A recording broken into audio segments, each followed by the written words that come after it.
Hello viewers, কৃষিতে বিকাশ চ্যানেলে সবাইকে স্বাগত। আজ আমরা পাট চাষের উন্নত পদ্ধতি নিয়ে একটু আলোচনা করব।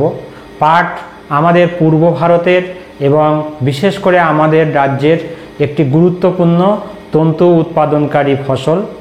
এই পাট চাষ যদি উন্নত প্রথায় করা যায় তাহলে ফলন যেমন বেশি পাওয়া যাবে, পাটের যে তন্তু সেই তন্তুর গুণগত মানও কিন্তু উন্নত করা যাবে এবং তাতে খরচ কমিয়ে ফলনটা যদি ঠিক করে ধরে রাখা যায় তাহলে লাভজনকভাবে এই পাট চাষ করা সম্ভব।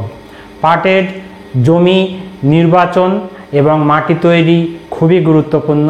পাট গাছের বীজ খুবই সরু সাইজের হয় এবং বীজ যত ছোট হবে মাটির কিন্তু তত ঝুরঝুরে করে তৈরি করে নিতে হবে। সেই জন্য পাট চাষের ক্ষেত্রে গভীর চাষ দিয়ে 4-5টা আড়াআড়িভাবে চাষ দিয়ে এবং আগাছা বা অন্যান্য ফসলের যে সমস্ত অবশিষ্ট অংশ জমিতে পড়ে থাকবে সেগুলোকে পরিষ্কার করে সুন্দর করে ঝুরঝুরে মাটি তৈরি করে নিতে হবে। জাত নির্বাচন খুব গুরুত্বপূর্ণ একটি বিষয়।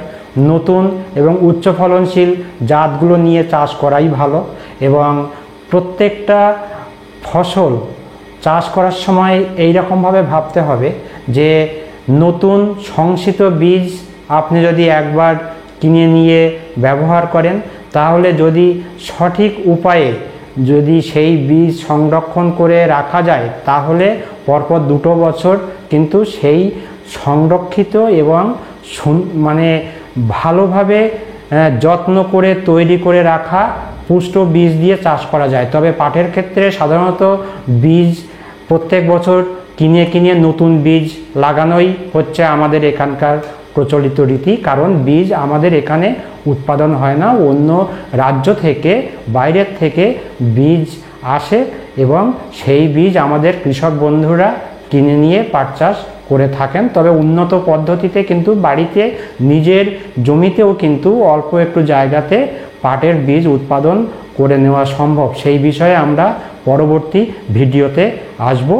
ভিডিওটা প্রথম থেকে শেষ পর্যন্ত ভালোভাবে দেখবেন এবং ধারণা পরিষ্কার করে তবেই কিন্তু উন্নত প্রযুক্তিতে চাষ করার কথা ভাবতে হবে বা সেই রকমভাবে আমাদেরকে এগোতে হবে।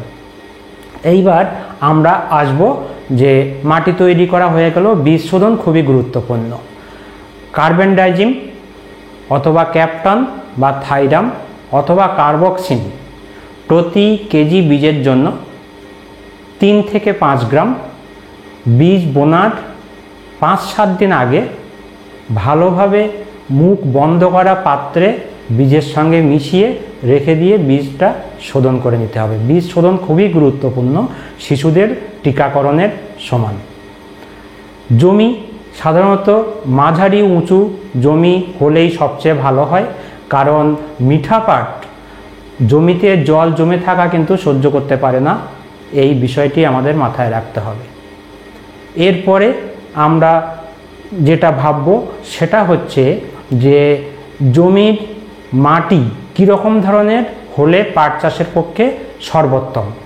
সাধারণত দোআঁশ বা হালকা বালি মিশ্রিত বা বেলে দোআঁশ মাটি এই তন্তু উৎপাদনের জন্য পাট চাষের খুবই উপযোগী।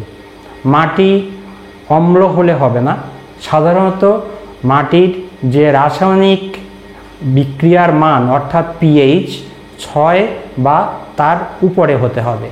সেক্ষেত্রে যদি 6-এর নিচে হয় তাহলে যেটা করতে হবে সেটা হচ্ছে চুন প্রয়োগ করা খুবই প্রয়োজন। তবে সেক্ষেত্রে কিন্তু মাটি পরীক্ষার ভিত্তিতে এই যে চুন প্রয়োগ করা বা সার প্রয়োগ করা সবই কিন্তু করতে হবে। সাধারণত অম্ল মাটি হলে সেখানে বিঘা প্রতি 50 কেজি চুন প্রতি 4 বছর অন্তর একবার প্রয়োগ করা যেতে পারে, তবে অবশ্যই বিশেষজ্ঞের পরামর্শ নিয়েই কিন্তু আপনারা করবেন। এরপরে আমরা আসি বীজ বোনা।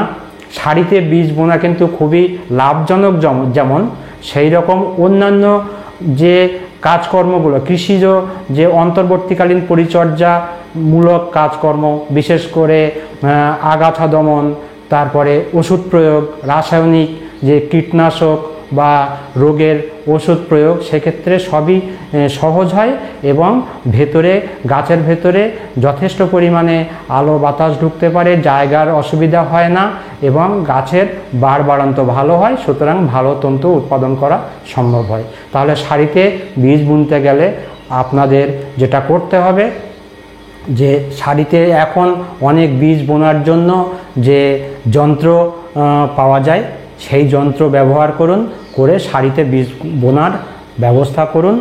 একটা সারি থেকে আর একটা সারি মোটামুটি হিসাবে 30 সেন্টিমিটার দূরে থাকবে এবং এইটা মাথায় রাখতে হবে যে প্রত্যেকটা গাছ অন্য গাছ থেকে অন্তত 5 থেকে 7 সেন্টিমিটার দূরে কিন্তু অবশ্যই থাকবে। সেই হিসাবে মোটামুটি 1 কাঠা জমিতে 2500-এর মতন গাছের সংখ্যা রাখতে হবে। এতে গাছের বাড়ন্ত যেমন ভালো হবে, সেই রকম আমরা ভালো উন্নত মানের এবং বেশি পরিমাণে তন্তু আমরা উৎপাদন করতে পারবো।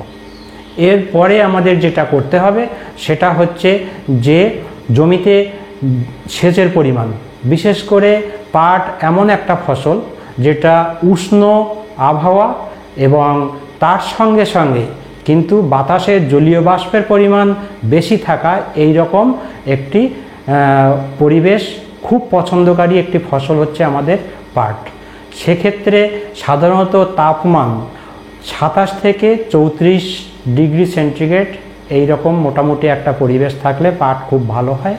আমাদের সেই হিসাবে কিন্তু পাট বোনার সময় সাধারণত এপ্রিল মাসের থেকে মে মাসের মাঝামাঝি। তবে আজকাল বিশেষ করে আবহাওয়ার যেমন পরিবর্তন, জলবায়ুর যেমন পরিবর্তন এবং এই রকম পরিস্থিতিতে আমাদের রাজ্যে এবং পাশাপাশি অন্যান্য রাজ্যেও কিন্তু পাটতেও বোনা হয়ে থাকে এবং সেক্ষেত্রেও ফলনের যে বিশেষ পরিবর্তন বা তারতম্য হয় সেটাও কিন্তু নয়। সুতরাং পাট বোনার সময়টাও গুরুত্বপূর্ণ, যেমন সেই রকম জমি নির্বাচন গুরুত্বপূর্ণ। এইবার আমরা আসব যে পাট চাষে জলের কি করে ব্যবস্থাপনা করতে হবে। সাধারণত পাট চাষে 3টে সেচ কিন্তু খুব গুরুত্বপূর্ণ যদি বৃষ্টি ঠিক সময়ে না হয়। মোটামুটি একটা নির্দিষ্ট সময় অন্তর হালকা যদি বৃষ্টি হয় মাঝে মধ্যে, সেটাই পাট চাষের পক্ষে খুব মনোরম পরিবেশ। মাটিতে বিশেষ করে বীজ বোনার সময় কোনো রকমের রসের ঘাটতি থাকা চলবে না। সেই জন্য আমাদের রাজ্যের কৃষক বন্ধুরা সাধারণত কি করেন, সেটা হচ্ছে যখনই বৃষ্টি পড়লো এবং তার কয়েকদিন পরেই কিন্তু মোটামুটি পাট চাষের বীজ বোনার কাজ বেশিরভাগ জায়গাতেই সমাপ্ত হয়ে যায়, মানে এত দ্রুত ওই সময় হয়ে থাকে। যাই হোক, বীজ বোনার সময় আগে পরে মাটিতে রসের ঘাটতি থাকলে চলবে না। তারপরে যখন চারার মোটামুটি দৈর্ঘ্য হাঁটুর সমান হবে বা সেই রকম সময় এবং তারও পরে অন্তত 20 দিন পরে আরও একটা এইরকম 3টে সেচ, একটি হচ্ছে বীজ বোনার আগে পরে আর 2টি সেচ হচ্ছে তারপরে, এইরকমভাবে মোট 3টি সেচ যদি বৃষ্টি না হয় ঠিকঠাক করে তাহলে কিন্তু অবশ্যই পাট চাষে দিতে হবে। এইবার বৃষ্টির পরিমাণ সাধারণত যে সমস্ত জায়গাতে বছরে 150 সেন্টিমিটারের মতন বৃষ্টিপাত হয় সেই জায়গাগুলোতে কিন্তু পাট চাষ সম্ভব এবং বিশেষ করে এই বীজ বোনার সময় থেকে শুরু করে জুন মাস পর্যন্ত, মানে এপ্রিল মে আর জুনের আগে এই সময়ের মধ্যে 25 সেন্টিমিটারের পর্যন্ত বৃষ্টিপাত যদি থাকে তাহলে সেই জায়গায় কিন্তু পাট বোনা সম্ভব এবং সেটা ভালোভাবে বোনা যাবে এবং ভালোভাবে পাট চাষ সেখানে করা সম্ভব। এরপরে আমরা আসব, সেটা হচ্ছে যে পাট চাষ করতে গেলে যে অন্তর্বর্তীকালীন পরিচর্যা এবং তার মধ্যে আগাছা দমন খুবই গুরুত্বপূর্ণ। সাধারণত বীজ বোনার পরে 15 দিনে নেল উইডার যদি একবার সারির মধ্যে চালিয়ে দেওয়া যায় তাহলে আগাছাও যেমন হবে, দমন হবে, পাশাপাশি মাটির জমিও কিন্তু একটু নড়ে চড়ে এবং ভেতরে ভালো আলো বাতাস ঢুকবে, তাতে কিন্তু গাছের বাড়বাড়ন্তও খুব ভালো হবে। এই নেল উইডারের কথা বললাম, আমাদের ভারত সরকারের পাট গবেষণা কেন্দ্র কাইজাপ, যেটা ব্যারাকপুরের নীলগঞ্জে, তাদেরই একটি যন্ত্র। এটা খুবই ভালো কাজ করে।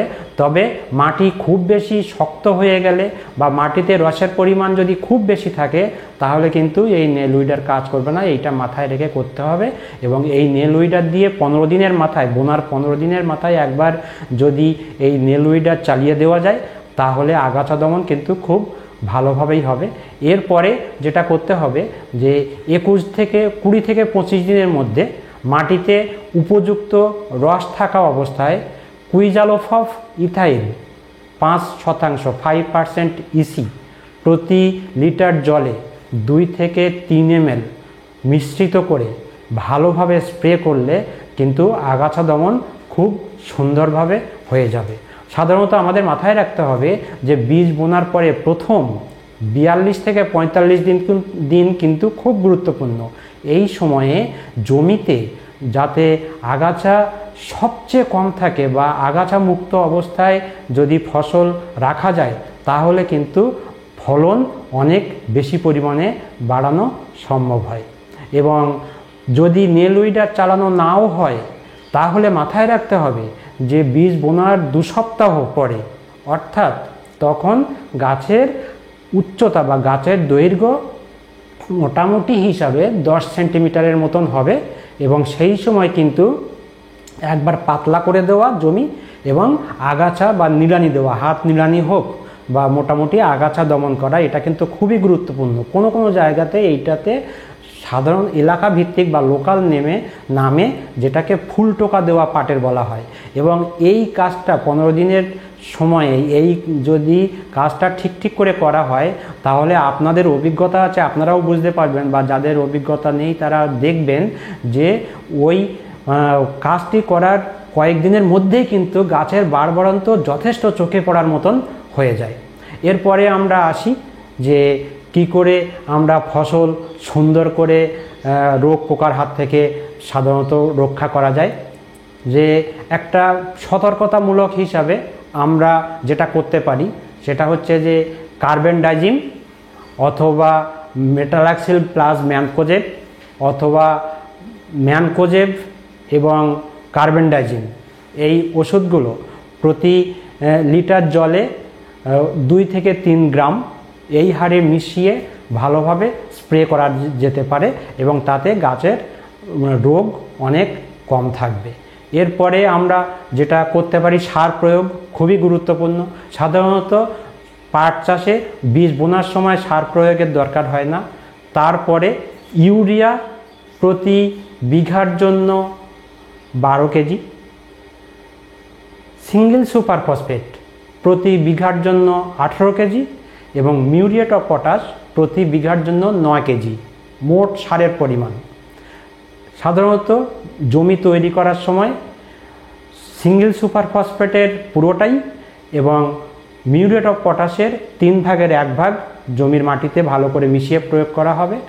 তারপরে যখন 20-25 দিন বয়স হবে সেই সময় ইউরিয়া মাটিতে যাতে যথেষ্ট পরিমাণে রস থাকে, যদি না থাকে তাহলে ইউরিয়া প্রয়োগ করার পরে কিন্তু সেচ দিতে হবে, প্রয়োগ করতে হবে অর্ধেক, এবং বাকি অর্ধেক ইউরিয়া এবং পটাশের যে অবশিষ্ট অংশ সেইটা দিতে হবে 30 থেকে 35 দিনের মধ্যে। যদি বৃষ্টিপাত ঠিকঠাক করে না হয় তাহলে 35 দিনের মধ্যে একবার বা দুবার ইউরিয়া কিন্তু জলে মিশিয়ে প্রতি লিটার জলে 20 গ্রাম এই হারে মিশিয়ে ভালো করে গাছ ভিজিয়ে 15 দিন অন্তর দুবার স্প্রে করা যেতে পারে। এই হচ্ছে সার প্রয়োগ। সংক্ষেপে বললাম জৈব সার অবশ্যই দিতে হবে। 1 বিঘা জমির জন্য অন্তত পক্ষে 1 টন জৈব সার যদি প্রয়োগ করা যায় তাহলে সেই জমিতে পাট গাছের বাড়বাড়ন্ত ভালো হবে এবং ফলন আমরা বেশি পেতে পারবো। তো এই হচ্ছে মোটামুটি হিসাবে পাট চাষের উপরে সংক্ষিপ্ত আলোচনা আমরা করলাম। ভিডিও প্রথম থেকে আপনারা দেখবেন অবশ্যই। যদি কোথাও কোনো বুঝতে অসুবিধা হয়, ধারণার ঘাটতি থাকে, অবশ্যই কমেন্ট বক্সে এসে আপনারা কমেন্ট করুন, প্রশ্ন করুন এবং ধারণা পরিষ্কার করে তারপরে আপনারা পাট চাষ করুন।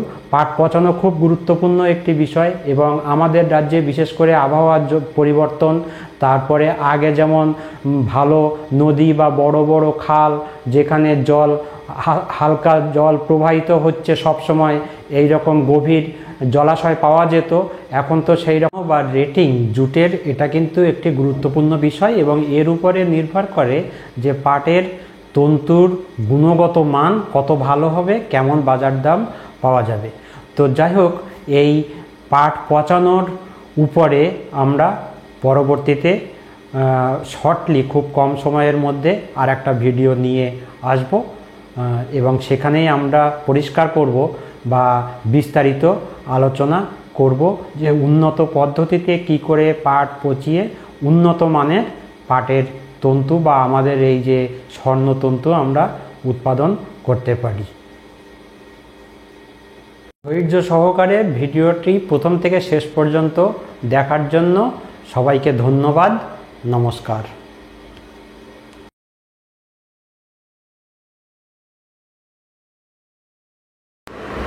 লাইক করবেন,